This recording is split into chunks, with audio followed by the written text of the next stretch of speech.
Hey guys, Ramsey here. Welcome to another video. Today we have a late night insight on a House of Matriarch fragrance. Now, they are one of the original artisanal houses, if you will. They precede houses like Arisla Doré, Bortnikov. They precede these type of houses as far as their earlier releases. They were around years before some of the main artisanal houses that I discuss on the channel.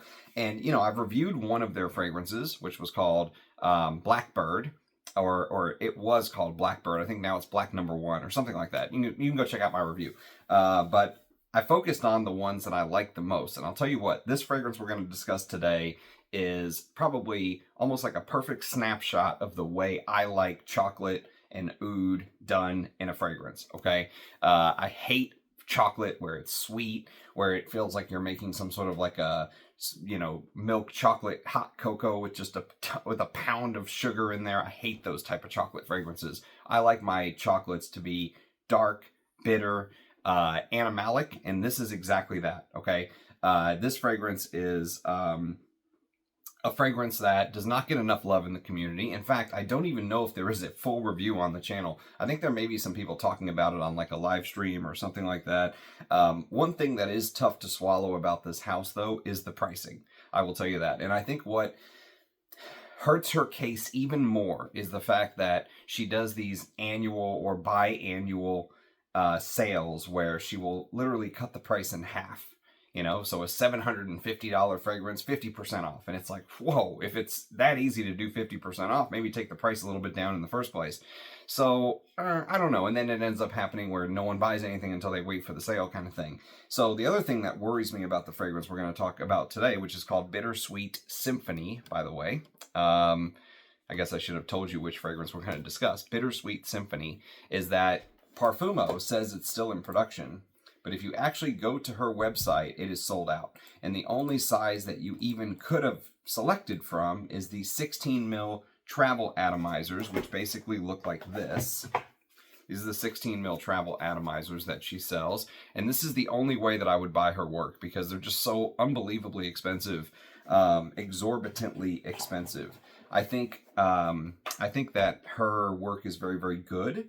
And I do think it commands somewhat of a premium, but some of her prices are really, really high. I mean, top-notch prices. So we're talking for the 16 mil travel atomizer of Bittersweet Symphony, she was asking $140, which is like $8.75 per mil. That is top. Anything north of $5 is premium pricing when you're talking per mil pricing. Now, to be fair, Bittersweet Symphony is a 100% natural perfume. And she's a perfumer who really uses she uses naturals very, very well.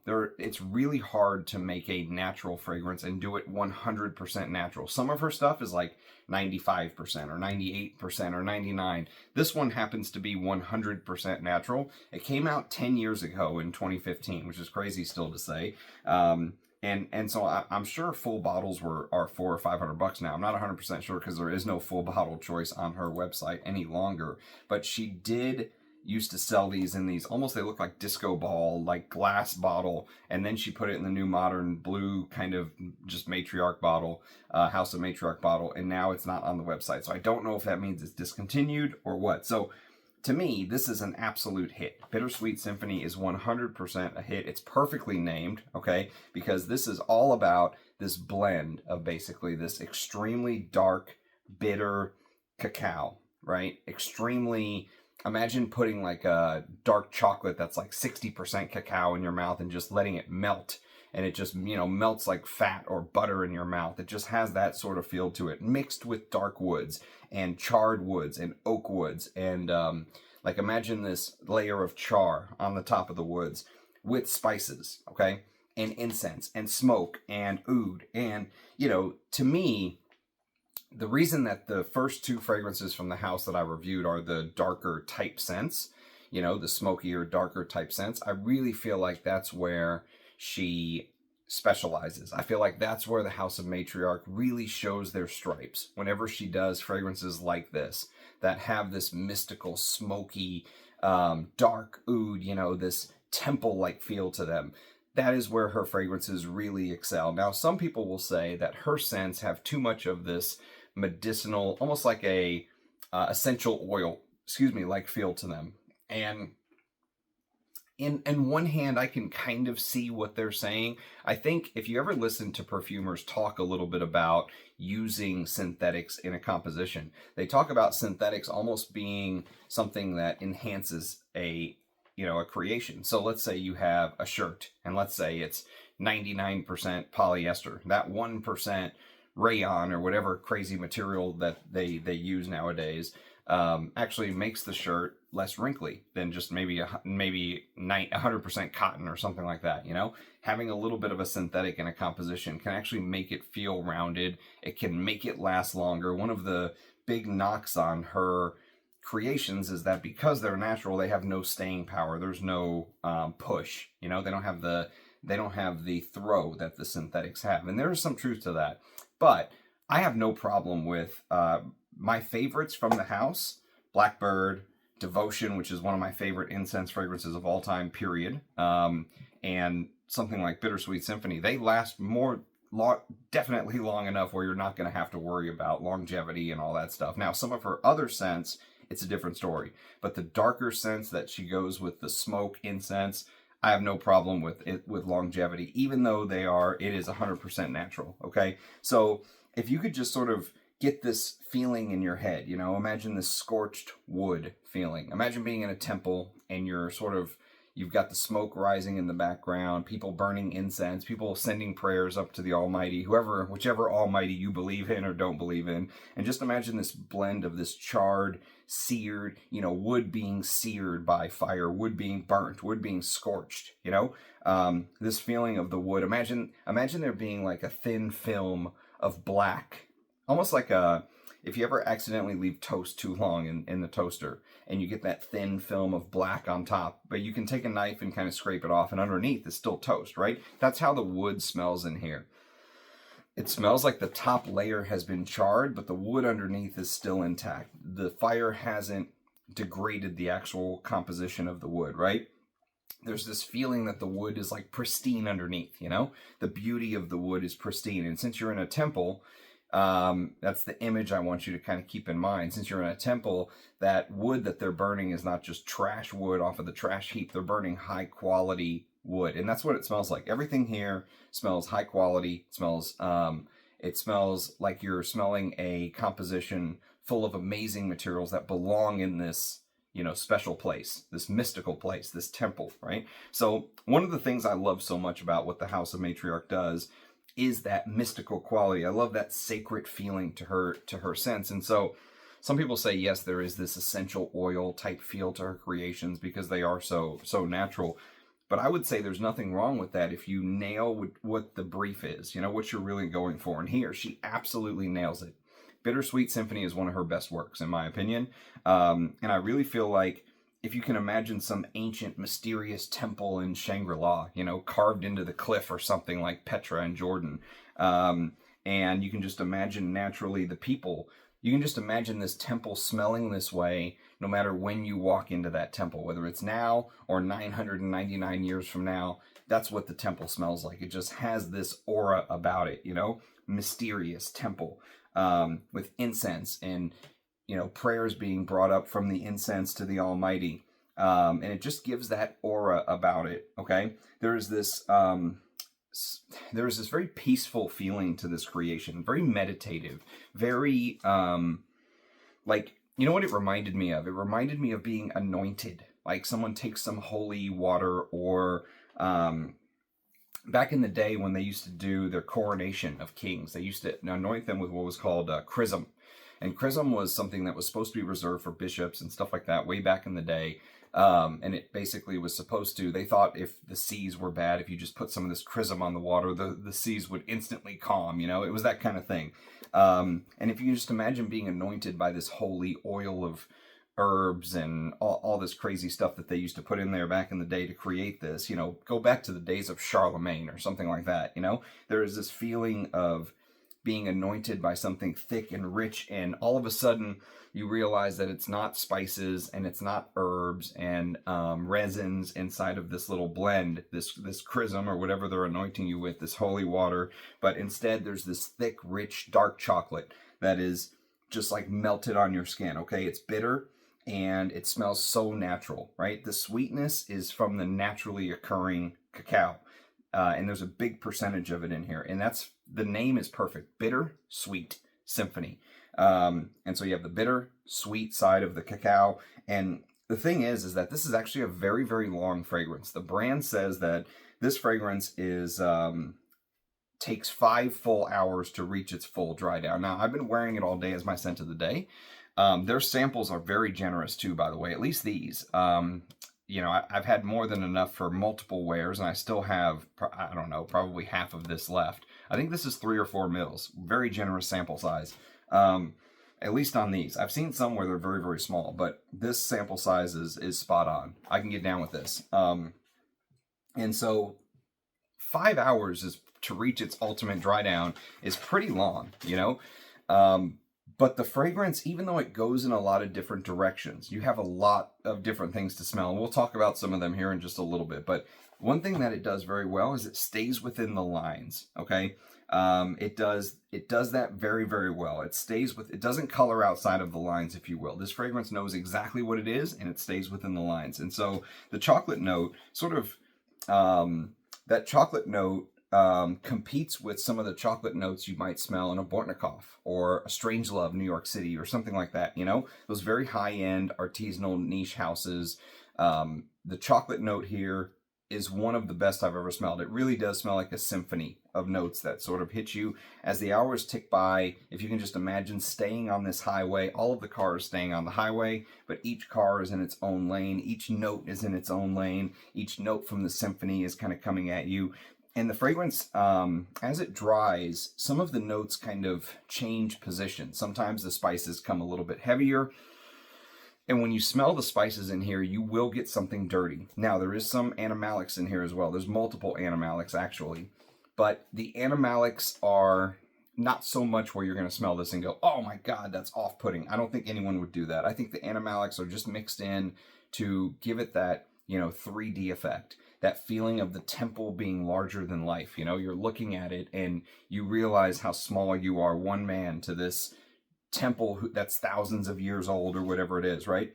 And so that's kind of what the animalics and the spices kind of add. Sometimes there is this ambery bit, this warm, it almost smells like myrrh. You know, sometimes there's something that, there is this depth, like cistus labdanum myrrh feeling that just adds this thickness to the fragrance that I really, really like. And sometimes the oud comes forward, the animalic oud.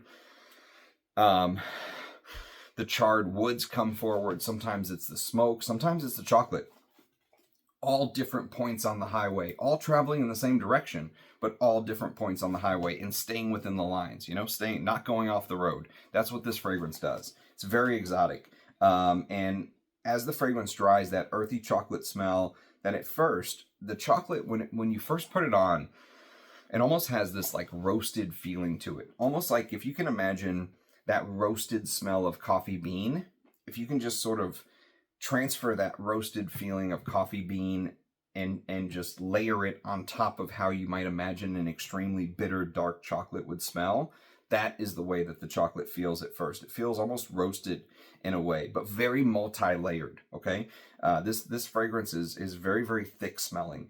And the notes in here, they are phenomenal. I mean, just to give you an idea, if you pick out some of the notes as you go through the fragrance and really try and smell what it is doing in the composition, like here, let me see if I can give you an example. So if you just take the top, okay, this is just the top. So in the top you have Dong Quai, which almost has this anisic, strong, bitter bit that you get in the top, along with gentian, which adds this dusty floral-like smell.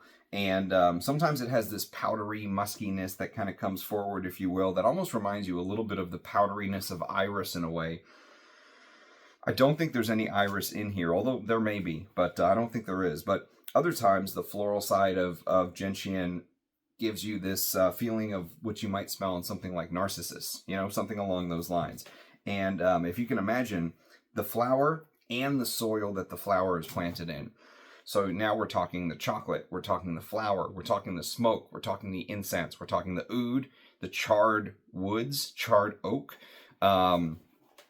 and the hints of warm ambery touches that kind of come through, the labdanum, the dragon's blood, which we'll talk a little bit about here in a little bit, but the floral side is also part of all of this. And then there is a little bit, there's no citrus in the top, but there is vervain in the top. So again, just taking some of the notes from the top to give you an idea of how complex this scent really is. So imagine smelling all of this together. And the vervain in the top sort of adds this like bright, fresh top note like smell, if you will. And it almost feels like you're blending citruses and lemongrass, okay? There's no citrus, but that's what vervain kind of adds to the composition. And it adds this very bright top little bit that blends with the bitter citruses when you first spray beautifully, okay? And keep in mind, this is just the top notes of the fragrance that I'm kind of picking out one by one and going through. And you can smell all of this in the composition as it goes down to that full 5-hour dry down, which is crazy. It doesn't change. It doesn't go like across the spectrum. So it doesn't go from one to the other, from one side to the other, but it does slowly change, you know, like it's like trying to watch the hour hand on a clock move, you know, you really can't do it because it just moves so slow. If you look at it now and then you look at it an hour or two later, you'll notice it's moved. But if you try and watch it, you can't see it move because it just moves too slow. That's how this fragrance really breaks down to me.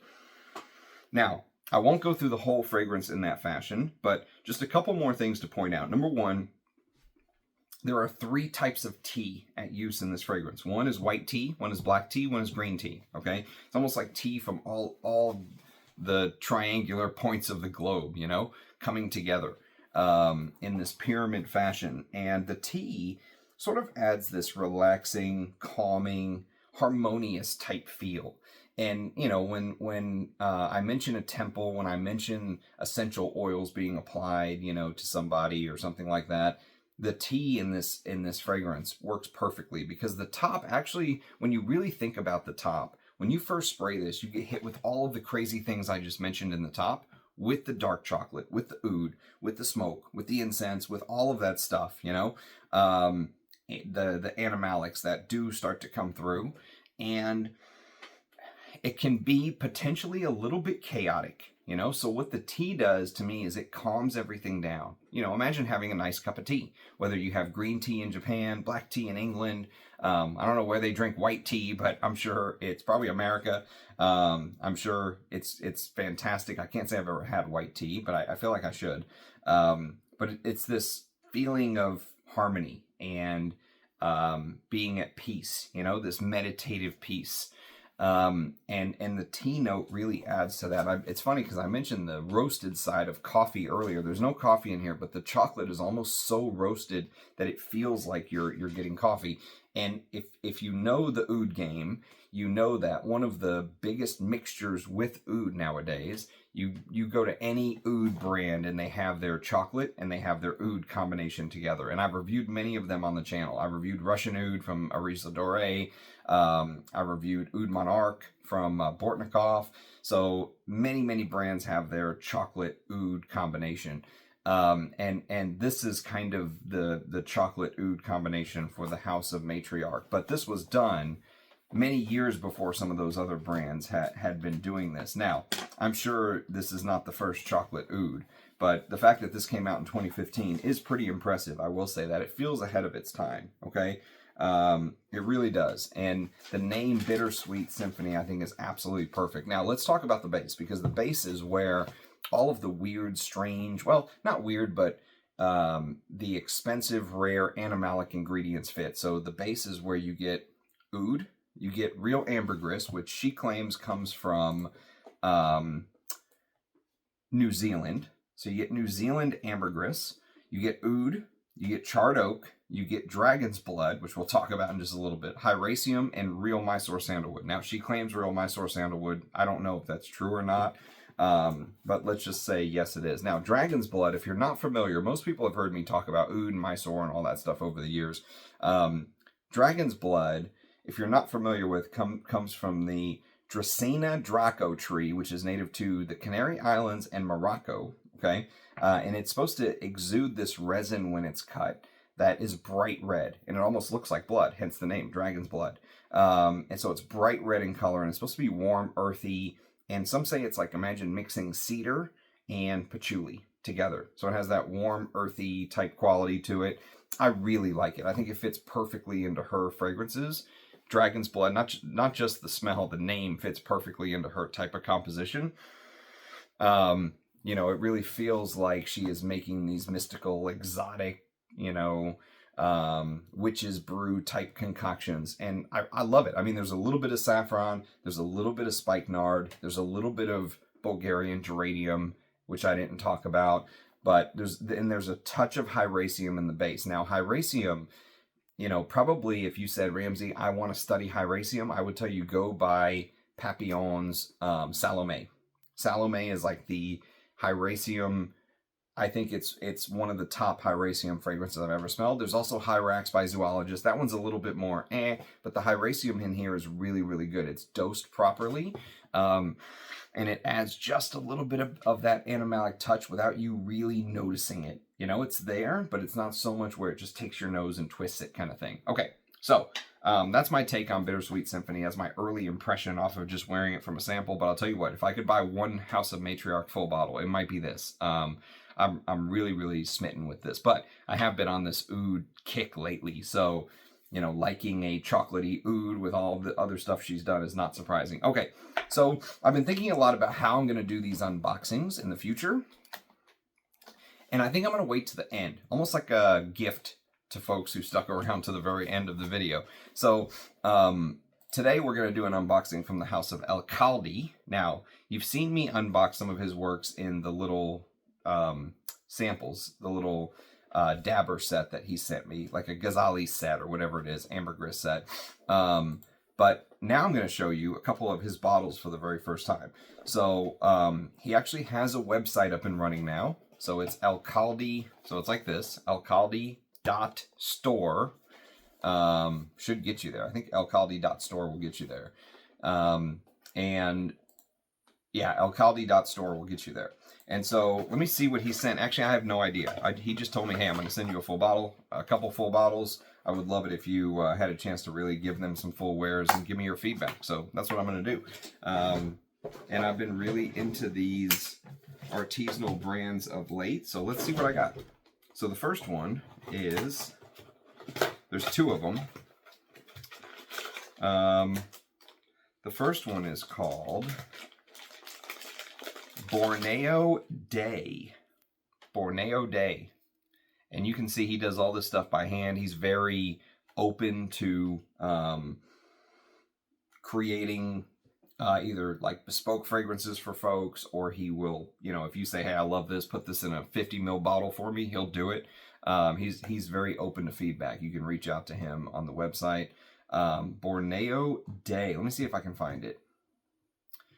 So this is the Borneo. Here we go. Borneo Day. Here we go. A fresh start with a subtle touch of mystery. Crisp green apple at dawn, softened by honeyed nigella flower, grounded by earthy oak moss, Thai, Vietnamese, and Borneo ouds. Add captivating allure, balancing bright verdant notes with rich oud depth. Expect a fragrance that sparks curiosity and leaves a trail of what is that scent wherever you go.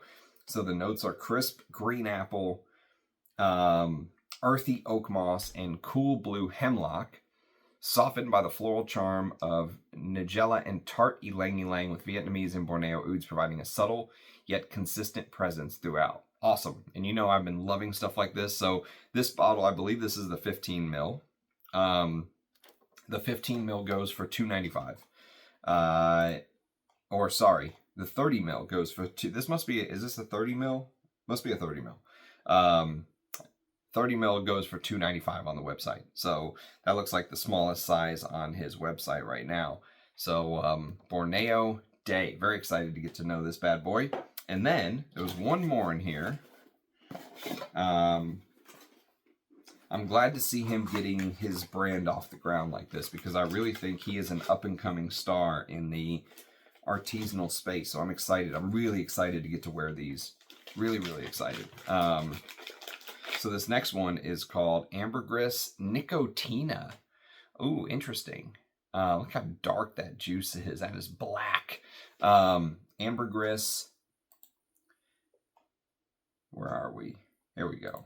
Ambergris Nicotina. Here it is. The 15 mil is $325, so I think this one's a little bit more expensive.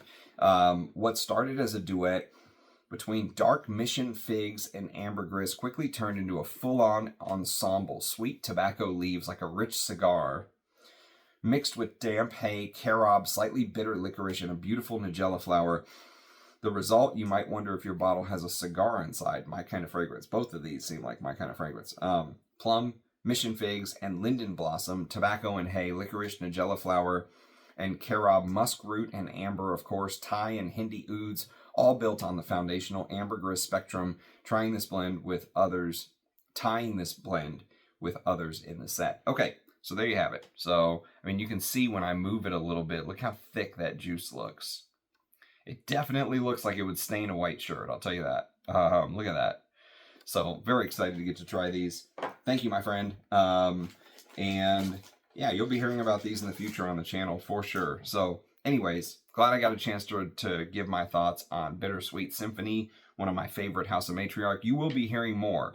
For example, I've got the Longing right here. And I've got a bunch of these samples, ton of samples to go through with you guys from the House of Matriarch. So you'll definitely be hearing more about the brand as time goes on. So anyways, solid brand.